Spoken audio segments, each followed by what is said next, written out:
Kako realizovati uspešno integriranu sekciju? Nastavnik Vesna bira učenike iz makedonskog nastavnog jezika koji će biti deo biološke sekcije.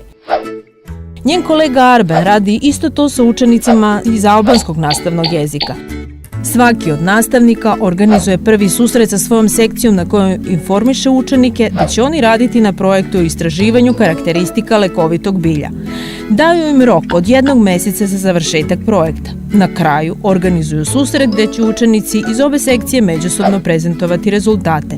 Da li je ovo uspešna integrirana sekcija? Ne. U uspešno integriranoj sekciji učenici sami biraju da učestvuju u jednu zajedničku sekciju rukovođenu od strane dvoje nastavnika i oni sarađuju u mešovitim grupama tokom realizacije svih aktivnosti. Zato ona bi izgledala ovako. Nastavnici Arben i Vesna objavljuju poziv o učešću u biološkoj sekciji. Oni formiraju etnički mešovitu i balansiranu grupu od prijavljenih učenika. Na prvom susretu učenici zajednički dogovaraju temu na kojoj će raditi – globalno zagrejavanje. Oni se sastaju svake druge nedelje i zajednički rade na istraživanju efekata globalnog zagrejavanja.